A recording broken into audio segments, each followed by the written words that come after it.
Hi there, I am Jessica. I am Thirsties customer service normally, but I am doing a live here today about do's and don'ts of cloth diaper laundry. I did a post a few weeks ago about do's and don'ts of cloth diapering, like cloth diapering mistakes, and I specifically said that I didn't want to talk any about washing because it can be such a big topic.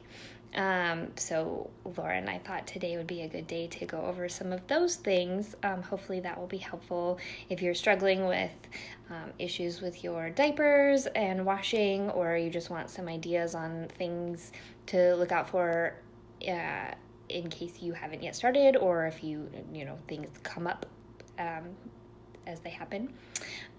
So I'm just gonna wait a few minutes, not minutes, seconds. And again, I'm Jessica. Normally I am just here for customer service. If you send an email to our support at thirstiesbaby.com, typically I'll be the one that responds to you. Or if you call us, I will also answer the phones unless Dave is helping me out. So the first thing that I have for cloth diapering, you can't hear anything. Oh, that's weird. Is that any better? Maybe not. Let's see if that works. If you can't hear me, please let me know.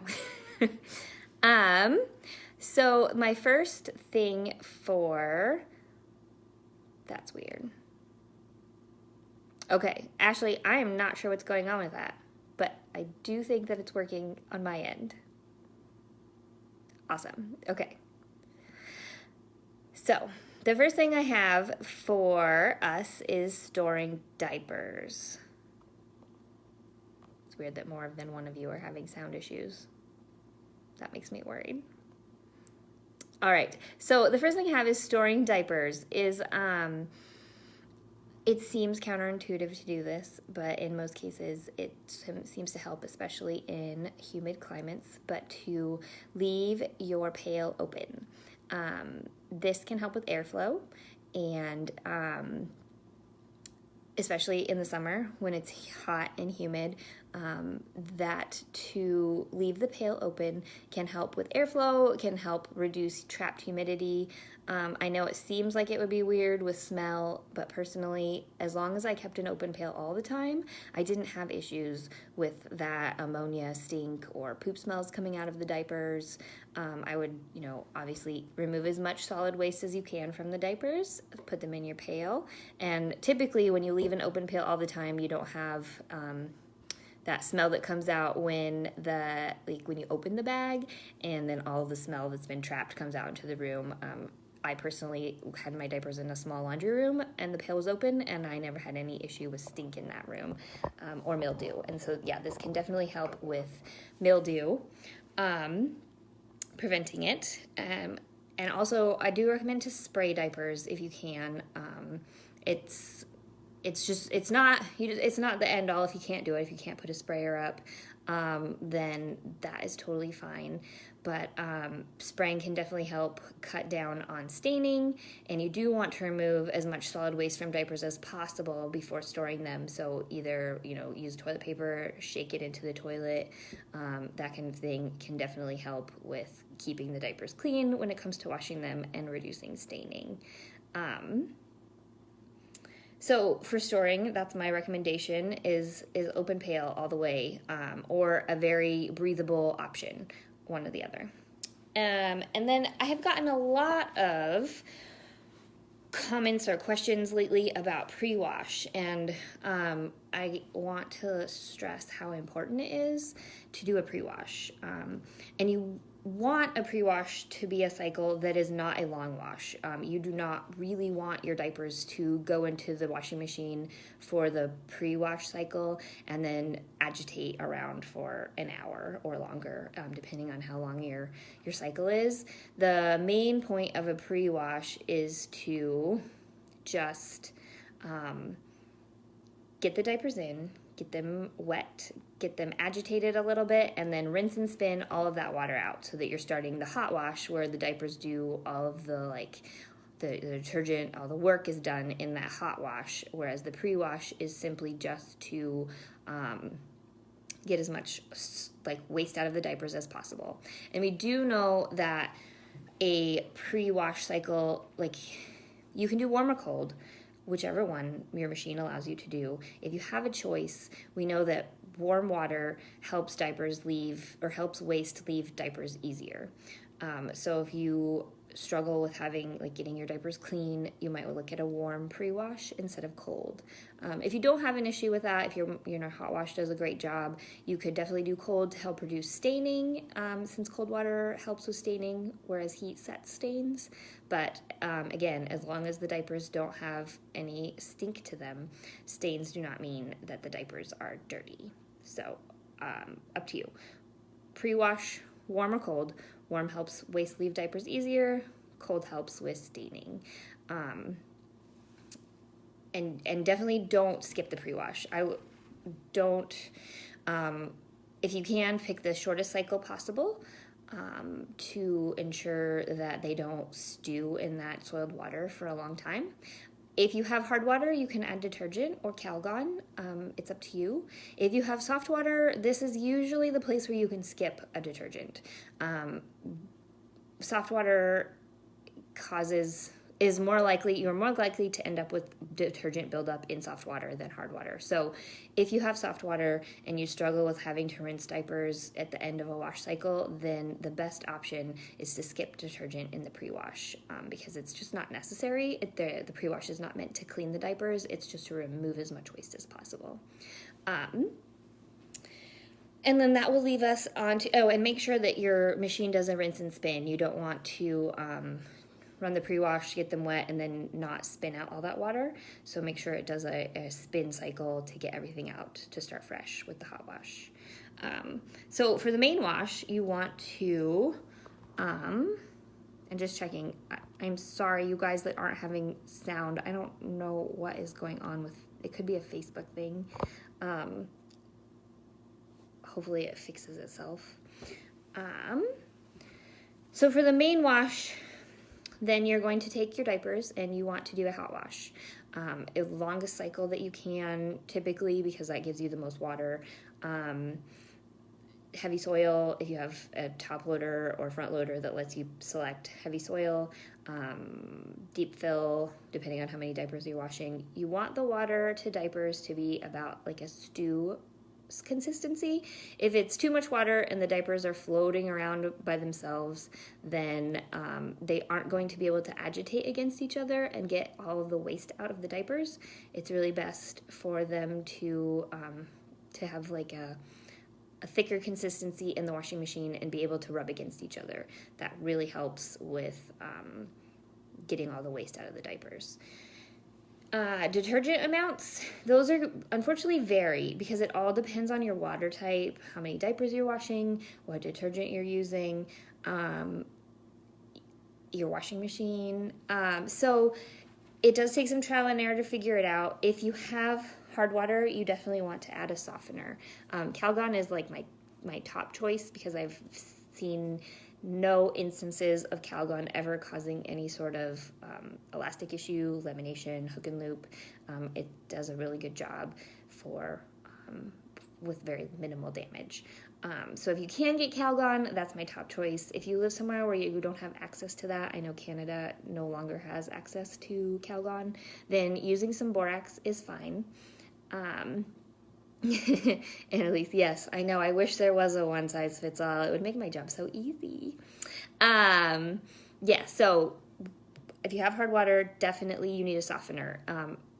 It does depend on your water hardness. You might not need Calgon, but you might need a powdered detergent. I do typically find that powdered detergents do a better job in hard water than soft water. And then on the flip side, it also depends on your water softness. In some cases, it is easier for liquids to rinse away depending on your water softness, and sometimes it's easier for powders to wash away. So you do have more choices with soft water as to what you need to use, but it depends on how many rinse cycles you need to do to get rid of that detergent in the main wash. So most important for the main wash is adequate amount of water, detergent, adding a laundry booster like Calgon if you have hard water, and then you want to make sure the cycle is long enough. This isn't too much of an issue with HE front loaders and HE top loaders. They typically have longer wash cycles, so you don't have to worry about that as much. But like, I personally have an older standard top loader, and my longest wash cycle is like 15 minutes. So if that's the case, you want to turn your dial back if that's the option. So like, let it go for the 15 minutes, set your timer, go back, turn it back. So you want the diapers to agitate for at least 20 minutes in the hot wash, but honestly 30 is ideal. If you can get them to 30 minutes of agitation, that's great. The liquid back out. So I definitely have had some instances where people use back out with duo wraps and it ate away the lamination. And it is a citrus-based solution. So high concentration of back out can cause issues with lamination. So it's definitely something I recommend to use sparingly. If you're using it on inserts or something where it's not touching lamination directly, it's probably not a problem in the entire wash load, depending on how much you use. I would not recommend to spray it directly on diapers with lamination, just because I've had that experience. Similar to like, don't leave your duo wraps or your diaper covers in the sun for hours in the summer, because you can definitely have cracked lamination from too much UV rays. So it's more of just a case of like, too much is not good. But yes. Is it best to put detergent in the drum? It really depends on your washer. So if you have a machine that doesn't like allow you to use a powdered and you need to put it in the drum, then yes, it should be fine typically. If you have a machine where it needs to be dispensed in the dispenser, then I would definitely check with your machine to see if that doesn't void your warranty, how you can use a powder, if it only has a spot for liquid. If you're putting it directly into the drum, sometimes it is better to allow it to put some water in there before you put everything on there, because sometimes depending on what the detergent is, you can have some chemical reactions when the water is low and the detergent there's a lot. So it just depends on your machine and what it will let you do. You can also, if you could wait till it fills and then add the detergent that way. That way it's kind of similar to bleach, where you don't just pour the bleach on top of the diapers. So definitely longer agitation cycle in the hot wash. And then once you start getting towards the end of the hot wash, when it's time for the spin, for the rinse, check the rinse to see the bubbles. And I have a photo that I'll post in the groupies again, that shows when you have too many suds in a rinse, and just enough. So hopefully that will help. It will help, because it is pretty impossible to have a rinse cycle that has no suds in it, just because of the nature of what you're doing. So, and it's okay for some suds to be there. You just don't want thick, white, frothy suds that coat the diapers.